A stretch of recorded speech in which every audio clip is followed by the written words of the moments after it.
लोगों ने किस कदर गायों को गौशाला में मरने के लिए छोड़ दिया है और उसी में अगर कोई गाय मर जाती है तो उसे गड़वाना है उसका खर्च अलग से। पूरे साल में एक गौशाला में कितने गायें मर रही हैं और किन कारणों की वजह से मर रही हैं, इन हत्याओं का जिम्मेदार कौन है? सुबह से कोई गोबर नहीं उठाया किसी ने? तो बात तो आपकी भी वही है, बाउंड्री नहीं करवा पाएंगे। बाउंड्री कैसे? अब आपको गाँव वालों ने प्रधान बनाया तो आपकी नैतिक जिम्मेदारी क्या? वो लोग रात में छोड़ देते हैं, गाय अगर बच्चा भी देती है तो कुत्ते खा जाते हैं। हुआ है कोई ऐसा हादसा? हुआ है सर, हादसा हुआ है। गाय बच्चा देती है, कुत्ता खा जाता है। गौ के लिए आता है चोकर वोकर, ये लोग तसलम भर के अपने घर लेके जाते हैं। एक तसला इनको चलाएंगे और बाकी ले जाएंगे अपने घर। इस वक्त मैं प्रयागराज जिले के घाटमपुर गांव में मौजूद हूं। घाटमपुर गांव का ये गौशाला है जहां की मैं लाइव तस्वीरें आपको इस वक्त दिखा रहा हूं कि ऐसा लग रहा है कि जैसे दाना पानी ढंग से मिल नहीं रहा है। ऐसा लग रहा है कि पेट को देखिए आप अंदाज़ा लगा सकते हैं। अगर आपके गांव पे, अगर आपके घर पे कोई गाय होगी, उस गाय से और इस गाय को आप कंपेयर करिए थोड़ा, अपने घर की गाय से इस गांव की तुलना करिए और देखिए स्थिति कैसी है। लोगों ने किस कदर गायों को गौशाला में मरने के लिए छोड़ दिया है। लोगों ने किस तरीके से अपने नैतिक जिम्मेदारी से किनारा छुड़ा लिया है। सरकार के भरोसे और गौशाला के भरोसे इन्हें मरने के लिए छोड़ दिया है। अभी मैं प्रधान जी से बात कर रहा था तो मुझे बता रहे थे कि प्रति गाय पर 30 रुपये आता है। अब 30 रुपये में अंदाज़ा लगाइए ना कि गाय क्या खाएगी, कहाँ से चूनी चोकर का इस्तेमाल होगा, भूसा कहाँ से लाया जाएगा, और उसी में अगर कोई गाय मर जाती है तो उसे गड़वाना है उसका खर्च अलग से। तो भैया प्रधान कहाँ से करेंगे, ये एक सवाल तो है। बाकी जो दिया जा रहा है, पहली बात तो मैं ये आपको बताना चाहूँ कि उत्तर प्रदेश में एक बार ऑलरेडी योगी आदित्यनाथ की सरकार रह चुकी है, दूसरी बार वो मुख्यमंत्री बने हैं। वो बड़े जोरों शोरों के साथ गाय की बात करते हैं, गाय संवर्धन की बात करते हैं, गाय संरक्षण की बात करते हैं। लेकिन सबसे बड़ा सवाल यह है कि इस गौशाला में अब तक बाउंड्री नहीं आ पाई। आप जरा स्थिति देखिए, मैं अपने कैमरामैन से चाहूंगा चौतरफा स्थिति दिखाया जाए। एक आध गाय खा रही थी और बाकी तो सब ऐसे खड़ी है, यहाँ पे एक दो बैठी भी हैं और दो चार तो ऐसी स्थिति में दिख रही है कि कब मर जाएंगे कोई भरोसा नहीं है इनका। दो चार गाय यहाँ की ऐसी स्थिति में है कि कब मर जाए, कब दम तोड़ दें, कोई भरोसा है नहीं। यहाँ पे कोई आंकड़ा सरकारों के पास नहीं है, कोई आंकड़ा अधिकारियों के पास नहीं है कि पूरे साल में एक गौशाला में कितने गायें मर रही हैं और किन कारणों की वजह से मर रही हैं, इन हत्याओं का जिम्मेदार कौन है। ये सवाल बड़े वाजिब है। मैं थोड़ा आगे ले चलूंगा और दिखाऊंगा, 2 परतों में बना हुआ है। भूसा उतर रहा, आप देख सकते हैं, भूसा यहाँ पे उतारा जा रहा है कि व्यवस्था करी जा रही गायों को खाने के लिए। 30 रुपये पर्याप्त नहीं हो पा रहा, ये मैं आपको बताना चाहता हूँ। सरकार को अपनी नीतियों में थोड़ा सा इम्प्लीमेंटेशन करना चाहिए और जो 30 का आंकड़ा इसे बढ़ाना चाहिए। ये देखिए, चारों तरफ से पॉलीथीन से घेरा गया है, चारों तरफ से पॉलीथीन से इस गौशाला को घेर दिया गया है।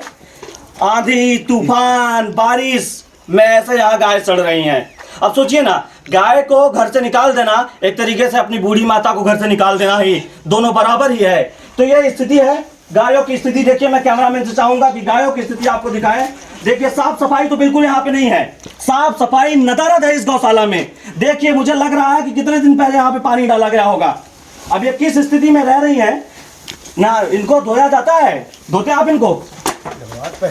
हाँ, कब महीने में कितनी बार? महीने में 2 बार 3 बार धोई ही, ठंडी नहीं। हाँ, अच्छा, अब गर्मी आ गया है, अभी 1 बार धोए कि नहीं? 2 बार धोआ। हाँ, लग तो नहीं रहा हमें। अरे साहब लगे ही है। हाँ, तो ये मैंने कहा कि यहाँ पे थोड़ा सा साफ सफाई का भी ध्यान देना चाहिए। इसके अलावा चौतरफा जो पॉलीथीन घेरा गया है, इसकी मैं चर्चा कर रहा हूँ कि बाउंड्री क्यों नहीं। ये देखिए, तपतपाती इस चिलचिलाती दोपहरी में इस पत्रा के नीचे आग फेंकता ये पत्रा होगा। गायों में पहले हमारे यहाँ, जो गाँव में पहले हमारे यहाँ गायों को मड़ई में बांधा जाता था जहाँ पे छाव होता था। अब जब से ये गौशाला खुल गया है और ये पत्रा रूपी, ये देखिए ना किस तरीके से यहाँ का तापमान इस वक्त इतना ज़्यादा है। दोपहर में तापमान कितना होगा आप इसका अंदाज़ा भी नहीं लगा सकते हैं। क्या इसका कोई डेटा है नहीं? प्रधान जी से हमने बात करने की कोशिश करी, उन्होंने कहा हमने नहाया नहीं इसलिए बात नहीं कर सकते हैं। चले गए क्या प्रधान जी? प्रधान जी से थोड़ी बातचीत कर लें। प्रधान जी, एक सवाल आपसे ये है, 30 रुपये पर्याप्त हो पा रहा है क्या? पर्याप्त नहीं होता है। पर्याप्त नहीं हो पा रहा है, तो हमें ये बताइए आप 30 रुपये में कैसे मैनेज करते हैं? सब मैनेज करना पड़ता है, 30 रुपये में ही मैनेज करना पड़ता है। कुछ तो अपना ये चूनी चोकर मरने के बाद वहाँ गड़वाने के लिए 500 रुपये दिया जाता है और सारा सिस्टम है। ये सब 30 रुपए पर्याप्त नहीं हो पा रहा है। नहीं 30 रुपए में इनका पेट नहीं भरा जा सकता, सीधी सीधी बात है। सीधी बात। तो ये सूखा भूसा डाल दिया जाता भूसा है। नहीं डाला, आप देखिए भूसा डाल दिया जाता है, चरी है, चरी अब कहाँ इस समय कहाँ से आएगा आप बताइए आप। मतलब चूनी चोकर तो नहीं आ पाएगा 30 आप रुपए में देखिए ना? चूनी चोकर नहीं है, आप देखिए चूनी चोकर है, दिखाइए आप। तो फिर आप कैसे कह रहे हैं 30 रुपए पर्याप्त नहीं हो पा रहा है? पर्याप्त होता है, मतलब उतना नहीं हो पाता है। हाँ तो कुछ आंकड़ा है कि पिछले 1 साल में यहाँ कितनी गाय मरी होंगी, कुछ बताना चाहेंगे आप? नहीं नहीं, हमारे कार्यकाल में 2-4 तो गई हैं, मतलब जैसे कि खंड में गई है। और हमने अभी आपके गांव वालों से बात किया तो बता रहे थे कि पिछले 5 साल में जो पिछला कार्यकाल रहा प्रधान जी का, सैकड़ों गाय यहाँ मर जाती थी। तो पिछला कार्यकाल में हम नहीं जानते ना, जहाँ अपने कार्यकाल की बात कर रहे हैं। पिछले कार्यकाल के बारे में कुछ पता नहीं। सवाल ये है कि बाउंड्री कब तक यहाँ हो जाएगी? अब हम ये आपसे नहीं कह सकते कब तक हो जाएगी। हमने प्रशासन से कई बार बातचीत की, लेकिन कोई। किस अधिकारी से आपने बात करी? अपने सेक्रेटरी से, BDO साहब से, सबसे बात की है। तो क्या कुछ बोलते, हाँ बोलते हैं बहुत बड़ा है क्षेत्र, 3-3.5 बीघे का है, तो इसमें बहुत खर्चा जाएगा, तो इतना बजट में नहीं है। सरकार के पास गायों के लिए बजट ही नहीं है एक तरीके ये आप कह सकते हैं, हम थोड़ी कह सकते हैं। अरे आप भी तो यही कह रहे हैं कि बजट नहीं है। हाँ, तो उनके अधिकारी भी तो यही कह सकते हैं सिर्फ ना। हाँ, हम तो अधिकारी भी यही कह रहे हैं कि बजट नहीं है। बजट आएगा उसके बाद काम होगा। साफ सफाई नहीं है यहाँ पे। साफ सफाई कैसे होगी बताइए? साफ सफाई होना चाहिए ना, देख रहे हैं आप गोबर वगैरह ये सब हटाना चाहिए चारों तरफ, पानी वानी नहीं डाला जा रहा है एक तरीके से। नहीं गाय हम देखिए ना आप वहाँ पे गोबर करेंगे, अब गोबर करेंगे लेकिन साफ सफाई तो होना चाहिए। अभी मुझे लग रहा है सुबह से कोई गोबर नहीं उठाया किसी ने। नहीं, सुबह उठता है एक बार, दूसरी बार होगा, दूसरी बार हो गया। कितने लोगों को रखा है आपने यहाँ पे? 3 लोग। 3 लोगों को रखा है, में सोता है और 2 यहाँ पे देखभाल के रहते हैं। तो मुझे ये बताइए, अब आप भी पल्ला झाड़ रहे हैं कि बाउंड्री आप नहीं करवा सकते हैं, तो मतलब हम ये समझ के चले कि भैया मतलब बाउंड्री नहीं आएगी, ऐसे मरे यहीं पे गाय? नहीं, तो ये हम अपने घर से करवा दें। नहीं तो आप बताए, आप नैतिक जिम्मेदारी लीजिए ना कि हम प्रयासरत रहेंगे। आप प्रयास तो कर रहे हैं ना। तो प्रयास का कुछ अंदेशा है कि कब तक पूरा हो जाएगा या होना ही नहीं है? हम नहीं कह सकते कब तक, मतलब हम ये मान चले नहीं होना है। हाँ, ये आप जब आप अपने मुंह से कह रहे हैं, हम तो नहीं कह रहे। बात तो आपकी भी वही है कि आप बाउंड्री नहीं करवा पाएंगे। बाउंड्री कैसे? अब आपको गाँव वालों ने प्रधान बनाया है तो आपकी नैतिक जिम्मेदारी क्या? हम लगेंगे बस। उसके अलावा बताइए ना, गाँव में और काम क्या होगा भाई? आवास बनवाना है, गौशाला देखना, यही सब काम होगा गाँव में। हम अधिकारियों से बोल सकते हैं, ना कि हम मतलब उनसे कह सकते हैं। बस बजट आएगा, ये मतलब बोल देना ही पर्याप्त है। लगे हैं, बोलना नहीं है, लगे हैं उसमें, लगे हैं। इसमें कितनी गाय अभी इस वक्त यहाँ पे हैं? 40 गाय हैं। और कितना कैपेसिटी, क्षमता कितने है इस गौशाला की? 38 गाय केवल आप यहाँ रख सकते हैं बस। अभी कुछ देर पहले हम घाटमपुर के गौशाला पे थे, जहाँ पे प्रधान ने हमको सब सही से बता दिया, सब अच्छा है, ऐसा है, वैसा है। उसके बाद हमने गांव के लोगों से बात करने की कोशिश करी कि भैया हकीकत क्या है। यहाँ हमें मिले हैं, हकीकत देखिए आप जी, क्या स्थिति है इस गौशाला की? सर जी, यहाँ की कोई स्थिति ठीक नहीं है। यहाँ पे जो भी गाय रहती हैं, यहाँ पे देख रेख अच्छी तरीके से होती नहीं है।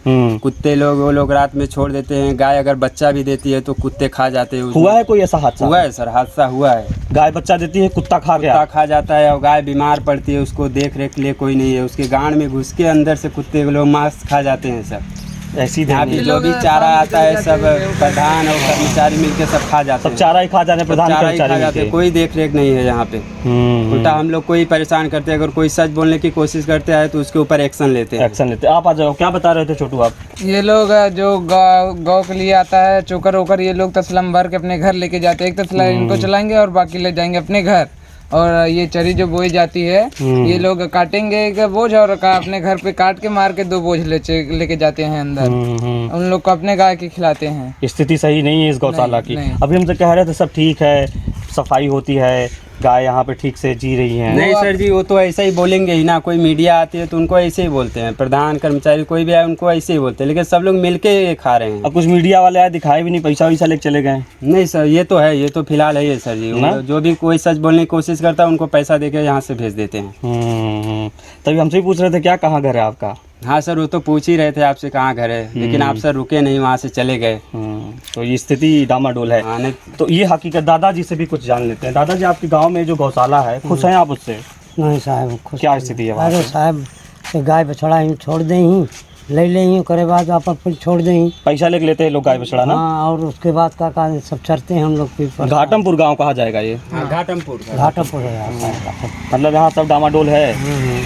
500,000 रुपये लेके रखते हैं यहाँ पे। 500,000 रुपये लेके यहाँ पे एक गाय या कोई बछड़ा लेके रखते हैं। उसके बाद रखने के बाद जो भी यहाँ पे ले आएंगे रखने के लिए, उसके बाद पैसा ले लेंगे, वो आदमी चला जाएगा, बछड़ा गाय छोड़ देंगे। हम लोग का सारी फसल यहाँ पे बर्बाद करते हैं।